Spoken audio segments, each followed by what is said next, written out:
Apresentação das linhas gerais do programa da coligação, 9 medidas, 9 garantias, melhor dito, foi como chamou Paulo Portas, quem coube a apresentação dessas 9 garantias, são as 9 linhas mestras em torno das quais as equipas vão agora trabalhar com medidas concretas que vão ser conhecidas até ao final do mês. A apresentação é feita 2 dias antes da convenção do Partido Socialista, onde António Costa mostrará já o desenho final do programa de governo. É sobre estas linhas gerais que hoje dedicamos atenção no Hora Económico. Seja muito bem-vindo com Alexandre Mota Pinto e Guilherme de Oliveira Martins. Muito boa noite.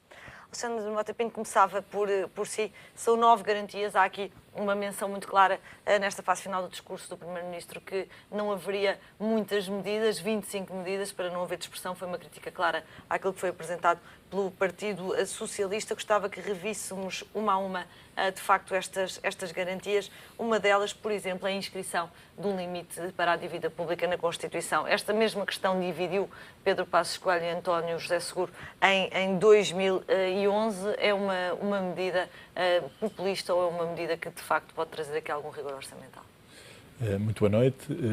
Eu pessoalmente penso que é uma medida que pode, de facto, trazer rigor orçamental e sou favorável à medida. E penso que até houve uma trajetória, enfim, uma progressão no pensamento do nosso Primeiro-Ministro em relação a esta medida. Enfim, penso que antes, quando foi candidato ao PSD, à liderança do PSD, e quando estava na oposição, ele não defendeu muito, não falou muito desta medida, mas realmente, face ao contacto com a realidade da União Económica e Monetária, parece que mudou de opinião e, de facto, veio agora, é uma das propostas, defender esta regra de, portanto, estabelecer um limite à dívida pública, na própria Constituição. Sem quantificar qual é esse limite. Isto pode ser aqui um bocadinho contraponto à medida do Partido Socialista sobre o Conselho para as obras públicas, porque pressupõe aqui, de facto, algum consenso por decreto relativamente a medidas que vão mexer com os compromissos futuros de Portugal. Pois, eu penso que é claro que essa medida, sendo agora apresentada como uma das 9 medidas, tem também objetivos políticos claros. Por um lado, reforçar uma ideia, que é uma ideia central, enfim, que se quer passar, que é de que a maioria representa neste momento a opção pela previsibilidade orçamental, a opção pela responsabilidade orçamental, não é? E, portanto, esta ideia de que estabelecer uma regra justamente que limita a dívida pública na Constituição, que no fundo é uma proposta que é efetuada, porque visa obter uma reação do outro lado do Partido Socialista, uma vez que só com o Partido Socialista é que o PSD pode conseguir rever a Constituição, mas esta medida neste momento visa, no fundo, passar essa mensagem política. Atenção, nós somos realmente um partido responsável do ponto de vista orçamental, temos obra feita nessa matéria nos últimos 4 anos e pretendemos que esta responsabilidade, que esta consolidação orçamental, no fundo, tenha consagração constitucional através de um limite para impedir que no futuro, se outros partidos menos responsáveis ou até irresponsáveis vierem a exercer funções governativas, possam estragar a obra que fizemos. No fundo, é um bocado isto que se tenta passar. Há aqui outra questão, que talvez uma das mais relevantes, é a declaração que Paulo Portas faz relativamente à reforma da Segurança Social, dizendo que não avançarão com medidas, que há uma ideia de não limitar a discussão, porque o que se quer é um consenso e, portanto, não avançam aqui grande coisa. O que dizem será sempre uma solução dentro daquilo que respeitará, estou a citar, a jurisprudência do Tribunal Constitucional. Há aqui também uma ideia de voltar um bocadinho, de emendar a mão à Ministra das Finanças, eventualmente. Claro. Portanto, o Tribunal Constitucional, no último acórdão, enfim, considerou inconstitucional uma redução de pensões cujo montante já estava determinado e, portanto, o que se pretende dizer justamente é que a proposta que foi efetuada pela Ministra das Finanças, não sei se foi uma proposta, ou no fundo... Avançar com uma hipótese, essa podia ser uma hipótese em estudo. A hipótese que estaria em estudo, enfim, que seria uma hipótese de implementar num encontro com a JSD de uma redução de 600 milhões nas pensões a pagamento, de 600 milhões de euros, tentar afastar essa ideia. É importante dizer, no entanto, que essa ideia consta de documentos relevantes, nomeadamente do PEC, PEC que foi apresentado à Comissão Europeia, está lá uma obrigação de resultado, portanto, o PEC para de 2015 a 2019, está lá uma obrigação de resultado de diminuição dos custos da Segurança Social em 600 milhões de euros. Portanto, é uma questão que, neste momento, enfim, se tenta emendar a mão para fins eleitorais, e eu percebo porquê, não é? Mas é um problema que vai ter que ser enfrentado no futuro. Guilherme, outra das, talvez aqui a novidade, eu ia dizer outra das novidades, mas realmente esta questão das pensões já se sabia que provavelmente não haveria propostas, é a estimativa de crescimento, 2 a 3% de crescimento médio nos próximos 4 anos. Para quem dizia que o crescimento do Partido Socialista, ou previsto pelo Partido Socialista, era otimista, não é muito diferente. Não é muito diferente, só que o crescimento também é uma variável que tem quer uma componente endógena, quer exógena. E, portanto, há aqui aspectos que não conseguem ser... não são. Deixa-me acrescentar esta nota, porque é realmente, ainda bem que falas nisso, é um crescimento médio de 2 a 3%, salvo crises com efeitos sistémicos, e essa salvaguarda foi feita pelo Vice-Primeiro-Ministro Paulo Portas. Sim, há sempre essa salvaguarda, mas temos que ter em conta que a previsão de crescimento está dependente da variável consumo, da variável investimento. Na variável consumo ainda temos a variável despesa do Estado. Portanto, há uma série de fatores que influenciam positivo ou negativamente. Interessa é perceber com que base, qual é que é a base de estabelecimento desta prioridade, /garantia, porque nós não conseguimos perceber, é apenas uma comunicação, e essa comunicação apenas aquilo que nos quer fazer, ou que um leitor médio faz disto, é que, bem, há uma crença, pelo menos. Falta explicar o como. Temos que perceber. Agora, há aqui uma mensagem que é passada no discurso, e que é um contraponto à própria previsão e ao próprio programa, enfim, às próprias linhas orientadoras do PS, que é a durabilidade. Ou seja, há aqui uma tentativa de distanciamento por parte da coligação relativamente às medidas do Partido Socialista. O Partido Socialista centra-se em medidas que estão centradas no curto, mais no curto do que no médio e longo prazo, e há aqui um esforço por parte da coligação em apresentar um conjunto de medidas que sejam mais duráveis. Evidentemente que ainda estamos num processo de aproximação dos dois partidos que estão aqui a procurar, enfim, a obter a vitória, e a construção da promessa para um eleitorado médio é uma construção que pressupõe que as medidas credíveis sejam as medidas mais duráveis. Ou seja, o que vai acontecer é que precisamente o Partido Socialista, como repto, enfim, e acontecerá de certeza, não precisamos estar aqui em grandes futurologias, vai também sedimentar esta ideia de durabilidade para não se distanciar desse aspecto. Mesmo que as medidas sejam depois parcelarmente diferentes, o discurso da durabilidade aqui é mais vincado na coligação do que no Partido Socialista. Uma das questões que Pedro Passos Coelho foi repetindo é, no fundo, estas linhas, são as linhas com que agora as equipas de trabalho, quer do CDS, quer do PSD, terão de trabalhar para concretizar estas garantias em medidas com impacto real. Diz, não precisam de inventar, os eleitores estão cansados de invenções, falando mais uma vez nessa questão do rigor. Está traçada a mensagem, provavelmente, da coligação para esta campanha? É uma mensagem de durabilidade. É uma mensagem que o Partido Socialista vai responder, e de acordo com esta evolução e com este dialogar surdo quase, vai com certeza responder e vai também invocar esta durabilidade, no fundo, como uma forma de crítica.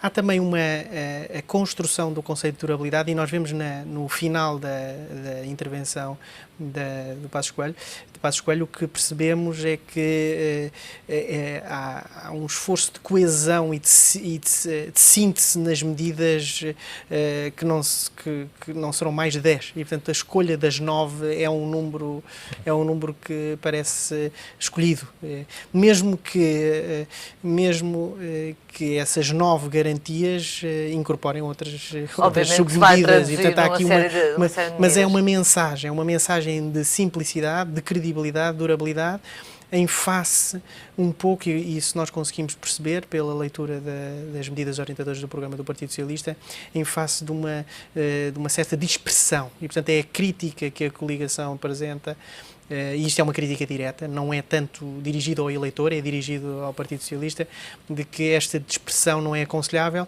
e esta dispersão significa multiplicação de promessas e que as promessas o eleitorado não vai acreditar. Alexandre, temos aqui outra garantia, um Estado social viável, e aqui houve de facto a apresentação de uma medida, um médico de família para cada português. Mas há esta ideia de Estado social viável e com qualidade. Estaremos aqui na antecâmara daquilo que de facto a coligação considera que são as funções essenciais do Estado? Eu penso que sim, no fundo também o objetivo, no fundo, é dizer, quando se diz Estado Social Viável, é de alguma forma tentar deixar subentendido que as propostas do maior partido da oposição não tornam o Estado Social inviável, porque não são execuíveis, pelo menos à luz das regras da União Económica e Monetária. E, portanto, é também marcar uma preocupação social, não é? Neste caso, na área da saúde. Embora eu acho que, se o Primeiro-Ministro diz que, enfim, que as coisas já foram todas inventadas, foi o que a Alexandra disse, não é? Sim, não se ponham a inventar, os eleitores estão cansados de invenções, não precisam de se pôr convenções, não precisam de testar ideias e ver o impacto nas sondagens. Isto aqui é uma crítica direta àquilo que fez o mas eu Partido acho que há aí um Socialista. problema e que vejo um bocado que é, no fundo, um discurso demasiadamente tecnocrático, no sentido de muito preso às regras orçamentais e ao PEC. E a verdade é que os eleitores não estão cansados de invenções, eles querem política, querem discurso político, querem saber se há outras possibilidades, querem testar também a imaginação dos políticos para lhes apresentarem outras possibilidades que possam ser viáveis. Repara o que está acontecendo noutros Estados, isto é, se os políticos deixarem, e eu penso que há aqui dois partidos essenciais, que é o PSD e o PS, se estes dois partidos deixarem de discutir política, o que acontece é que vão aparecer outras forças com um discurso, portanto, se mantiver um discurso apenas tecnocrático, enfim, apenas preso ao déficit, vão aparecer outras forças políticas que vão ter esse discurso e que vão captar a atenção dos eleitores. Mas desse ponto de vista, aquilo que se ouviu esta noite, quando olhamos para todas as medidas, ou para as 9 medidas, não há aqui nada manifestamente novo, a verdade é essa. Não, quer dizer, nós assistimos a um truque, pareceu-me bem ensinado, de tática política, que foi tirar o palco e tirar o foco à discussão das medidas do Partido Socialista. Já se estava a debater demasiadas medidas do Partido Socialista. E há algum tempo já. Pareciam até algumas pessoas conceituadas a dizer que algumas medidas, enfim, devem discutir-se seriamente e, portanto, a maioria quis antecipar a apresentação das suas medidas para tirar esse palco. Eu acho que há aqui diferenças claras. Eu, apesar de tudo, acho, por exemplo, o papel do Estado na economia. Isto é, o Partido Socialista aparentemente parece confiar mais ou dar mais relevo à importância do Estado como indutor de crescimento económico. Um exemplo, aquela ideia de ir buscar dinheiro ao Fundo de Estabilização da Segurança Social para fazer reabilitação urbana. Não é? É uma ideia clara. O PSD não, o PSD baseia-se na procura externa, sobretudo na procura privada e externa, não é? O que, no fundo, faz com que as previsões de crescimento também dependam de fatores que não controla. Enfim, há aqui, no fundo, faz uma profecia positiva, mas que não se controla. Mas, por exemplo, há aqui uma diferença política clara. Qual é que é o papel do Estado como indutor do crescimento económico? É nulo, não pode haver, porque mudamos de paradigma. Portanto, não há margem, pura e simplesmente, na União Económica e Monetária, face à nossa situação orçamental, não há margem, ou ainda há alguma margem com soluções que revelam capacidade imaginativa, como esta do PS, de ir buscar dinheiro a um sítio que já está mal. Não é? É realmente uma solução arriscada, e tentar, através da reabilitação urbana, por exemplo, gerar mais emprego no setor da construção, que foi um setor muito afetado. É uma questão que se deve discutir, não é? Do ponto de vista político. Pelo menos é uma diferença, pelo menos é uma claro. Proposta, assim como a medida para taxar as empresas em função daquilo que são os rendimentos e não apenas na massa salarial, isto para financiar a TSU, taxar o capital e as vendas e não tanto a questão da massa salarial. Guilherme, há aqui outras questões e que talvez aqui se note também algumas diferenças naquilo que é a proposta do Partido Socialista com a proposta da coligação. Continuam a garantir que, de facto, se mantém os cortes progressivos do IRC, conforme estava na reforma, obviamente, liderada pela coligação, que chegou a ter o acordo do Partido Socialista e que depois acabou por rasgar esse acordo. é aqui também que se nota onde é que cada uma das partes vê a indução de crescimento, uns no lado da oferta, outros no lado da procura. É muito ideológico. No fundo, Esta é a questão ideológica, talvez. Há muita ideologia, enfim, não há esse distanciamento ideológico, nada de novo, enfim, eu não veria nada de novo, apenas veria aqui uma omissão, ou seja, quando se fala em impostos e quando se fala na redução ou no aumento dos impostos ou redução progressiva, aqui a coligação é mais cautelosa quanto à possibilidade de redução. Falamos da sobretaxa, no IRS. Há que perceber o seguinte: há uma omissão do discurso.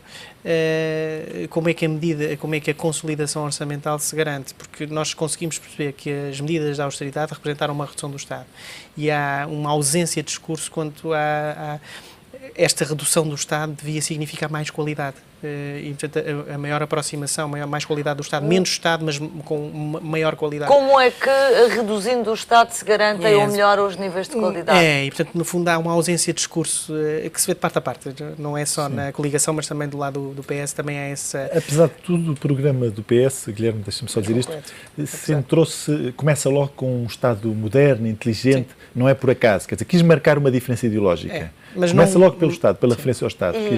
Quis marcar essa diferença. Aqui faz uma ou duas. Há aqui uma diferença que eu acho que era interessante essa diferença ser discutida, porque é uma diferença política, é uma diferença que pode ser ideológica e, portanto, era interessante ser discutida durante a campanha. E relembrar que António Costa colocou o termo, a expressão pessoa humana no primeiro discurso que fez no Congresso do Partido Socialista quando assumiu a liderança e, portanto, essa talvez seja aqui uma diferença entre os dois. Sim, eu percebo, não tem uma concretização muito profunda, enfim, há esta tentativa de distanciamento, a ideologia, mas há esta omissão. Eu penso que é uma omissão que, enfim, deveria refletir que há um passado, a coligação não pode esquecer que tem um passado da austeridade e o passado da austeridade, enfim, tem que ter algum objetivo, alguma meta. Eu ainda veria, há um outro tema que também interessaria discutir, que é a questão da corrupção. Não há nada contra a corrupção, pelo menos nas linhas de garantia, que é um tema... Não estão, enfim, não é uma medida técnica, não é uma garantia excessivamente técnica. Nós estamos a falar não só do controle interno, como a prevenção da corrupção. Estas linhas de garantia também deviam ter refletido algum aspecto da corrupção, portanto, nota-se esta omissão. Ou seja, era aquilo que o Alexandre também dizia, que precisamente há uma excessiva concentração em medidas técnicas sem um esforço substantivo de acrescentar algo. E eu até colocaria aqui um parênteses a propósito, como há pouco o Alexandre falou na regra da dívida, a introdução da regra da dívida na Constituição. Eu aqui sou totalmente contra esse tipo de medidas, primeiro porque não tem um conteúdo jurídico e prático do ponto de vista sancionatório nenhum, não tem conteúdo, e segundo, nós estamos a falar de um conceito, o conceito de dívida é um conceito que resulta da soma dos déficits e, portanto, ao construir um limite de dívida em termos absolutos, nós estamos a contrariar o passado e o esforço do passado na acumulação ou a redução do déficit. Portanto, não há aqui qualquer coisa que eu não consigo perceber do ponto de vista prático. Uma coisa é uma regra de limite de dívida, outra coisa é uma regra, e agora parece que haver aqui um equívoco, mas enfim, o diálogo político também se perde e, portanto, tudo isto. A outra coisa tem a ver com o travão de dívida. A primeira regra financeira que foi introduzida na Europa foi em 1928, na Suíça. É uma regra de travão de dívida. O que é que isso quer dizer? É que não pode subir mais que X%? Não pode subir mais do que X% relativamente ao esforço da receita do ano anterior. É muito técnica, foi introduzida na Suíça e, curiosamente, em 1928, para a Suíça, para um cantão específico, para Saint Gallen, aceder aos mercados financeiros.